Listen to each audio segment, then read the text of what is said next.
Chhatrapati Shivajiraje, Mahatma Jyotiba Phule, विश्वरत्न doctor Babasaheb Ambedkar यांना वंदन करून आजच्या सभेचे अध्यक्ष जिजाऊ अहिल्या सावित्री रमईच्या या राज्याचे कर्तव्यदक्ष मुख्यमंत्री एकनाथरावजी शिंदे साहेब, तसंच पाणी पुरवठा मंत्री गुलाबराव पाटील साहेब, तसंच लकीन मलिक, किरणरावजी सरदेसाई, बजोरिया साहेब, दोन्ही मुलं आणि सर्व जमलेल्या माझ्या बंधू आणि भगिनींनो, आज भावनाताई गवळीनीच्या प्रत्यार्थ मुख्यमंत्री साहेबाला एवढीच विनंती करतो, तुम्ही जर तिला तिकीट नाही सोडलं तर माझ्या पक्षातून तिला तिकीट देऊन खासदार करेन.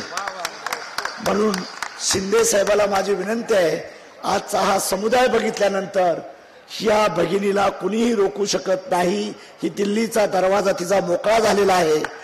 शिंदे साहेबांनी आशीर्वाद द्यावा एवढीच मी विनंती करतो आणि मी तिच्या पाठीमागे माझा पक्ष भाव म्हणून भावनाताईच्या मागे उभा राहीन एवढा शब्द देतो.